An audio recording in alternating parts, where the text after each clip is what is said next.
आपको बताऊंगी civil procedure code order 21। Order 21 related है execution of decree and orders, यानी कि डिक्री और ऑर्डर्स के निष्पादन से। एग्जीक्यूशन यानी कि किसी को चीज को जो ऑर्डर्स किए गए हैं, जो डिक्री है, जो ऑर्डर्स है, उसको एग्जीक्यूट करना, यानी कि उसको लागू करना, प्रैक्टिकली उसको करना, उसे कहते हैं एग्जीक्यूशन। फ्रेंड्स, जो ऑर्डर 21 है उसमें बहुत सारे रूल्स हैं, तो इन सारे रूल्स को कवर करने के लिए लेंथी ऑर्डर है, तो इसको कवर करने के लिए मैं जल्द से जल्द इस पे वीडियो सारे रूल्स कवर करूंगी। तो फ्रेंड्स, आज करते हैं रूल 1। रूल 1 कहता है mode of paying money under decree, यानी डिक्री के अंडर जो पेइंग मेथड कौन कौन से हैं, कि किस किस माध्यम से हम पेमेंट कर सकते हैं डिक्री के अंदर। डिक्री के अधीन धन के संदाय की रीतियां। डिक्री के अधीन संदेह सभी धन का निम्नलिखित रीति से, निम्नलिखित मोड से पेइंग कर सकते हैं, यानी कि संदाय कर सकते हैं मनी को। पहले है ए कहता है उस न्यायालय में जिसका कर्तव्य उस डिक्री का निष्पादन करना है।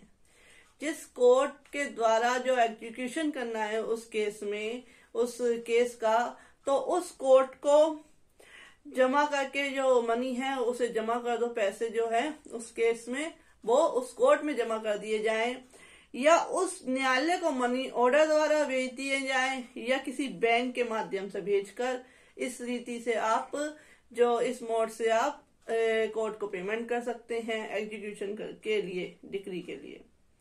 सेकंड है न्यायालय के बाहर डिक्रीदार को मनी ऑर्डर द्वारा या किसी बैंक के माध्यम से या किसी अन्य रीति से जिसमें संदाय का लिखित साक्ष्य हो, यानी कि रिटन एविडेंस हो, इस रीति से आप कोर्ट के बाहर डिक्रीदार को, जो डिक्री का जो होल्डर है, डिक्री होल्डर को आप पेमेंट कर सकते हैं। नेक्स्ट है सी कहता है अन्य रीति से जो न्यायालय जिसके ने डिक्री दी है निर्देश दे, यानी जो डिक्री दे रहा है कोर्ट, उस कोर्ट ने जो मेथड बताया है उस मेथड से आप कोर्ट को पेमेंट कर सकते हैं। तो फ्रेंड, ऐसे एग्जीक्यूट कर सकते हैं डिक्री को।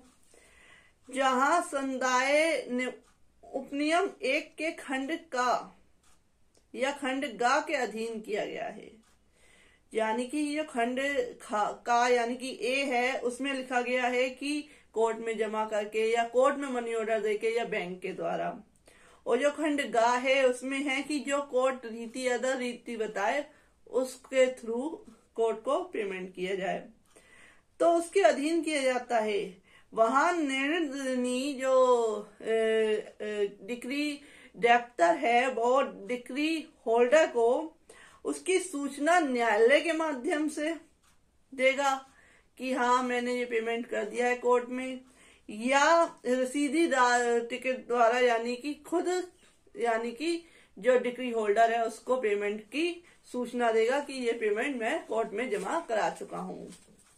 तो फ्रेंड्स, थर्ड क्या कहता है, सब रूल 3 कहता है जहां धन का संदाय है, जो पेमेंट है, वह उपनियम 1 के खंड का या खा के अधीन मनी ऑर्डर द्वारा या बैंक के माध्यम से किया गया है।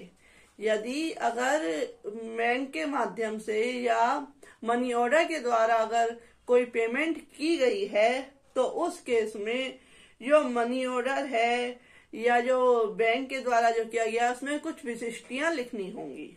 विशिष्टियां क्या लिखनी होंगी कि मूल बात का संख्यांक, कि किस केस में जो पेमेंट है वो की गई है, मूल बात का संख्यांक, the number of the original suit, पक्षकारों के जहां 2 से अधिक वादी या प्रतिवादी हैं वहां पहले के 2 वादियों के नाम और बाद के 2 प्रतिवादियों के नाम, 2 वादी और प्रतिवादी के नाम लिख के, कि जिससे समझ में आए किस केस में क्या पेमेंट की गई है।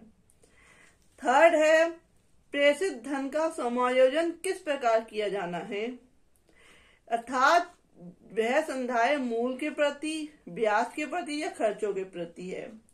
How the money remitted is to be adjusted. That is to say whether it toward the principal, interest or cost. कि क्या यह संदाय मूल के प्रति किया गया है या ब्याज के प्रति किया गया है या वह खर्चों के प्रति किया गया है, इसके बारे में भी लिखा जाएगा जो मनी ऑर्डर के थ्रू भेजा जाएगा या बैंक के माध्यम से। न्यायालय के निष्पादन मामले का संख्यांक, जहां ऐसा मामला लंबित है, जो कोर्ट में जो एग्जीक्यूशन कोर्ट है उस कोर्ट के केस का नाम भी लिखना होगा कि किस कोर्ट में जो केस चल रहा है एग्जीक्यूशन कोर्ट में, उसका नंबर भी लिखना होगा।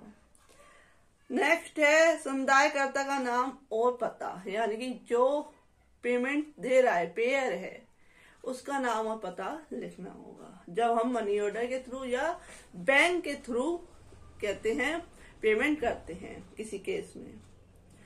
फोर्थ है सब रूल 4 कहता है उपनियम 1 के खंड का या खंड गा के अधीन संदत किसी रकम पर ब्याज यदि हो कोई हो, उपनियम 2 में निर्दिष्ट सूचना की तामील की तारीख से नहीं लगेगा। जब उसकी सूचना दे दी गई है उसके बाद से ब्याज नहीं लगेगा अगर उसकी सर्विस हो गई है उस सूचना की। 5 है रूल 5 कहता है उपनियम 1 के खंड बा के अधीन बी के अधीन संदत किसी रकम पर ब्याज यदि कोई हो तो उस ऐसी संदाय की तारीख से नहीं लगेगा। तो ये बताया गया है इस सब रूल में। परंतु जब डिक्रीदार मनी ऑर्डर या बैंक के माध्यम से संदाय स्वीकार करने से इनकार करता है, वहां ब्याज उस तारीख से जिसको धन उसे निवृत्त कर दिया गया है नहीं लगेगा। अर्थात जहां वह मनी ऑर्डर या बैंक के माध्यम से किए गए संदाय को स्वीकार करने से बचता है, वहां ब्याज उस तारीख से जिसको धन उसे यथास्थिति डाक प्राधिकारियों द्वारा या बैंक के कारोबार के मामूली अनुक्रम में दिया गया होता नहीं लगेगा।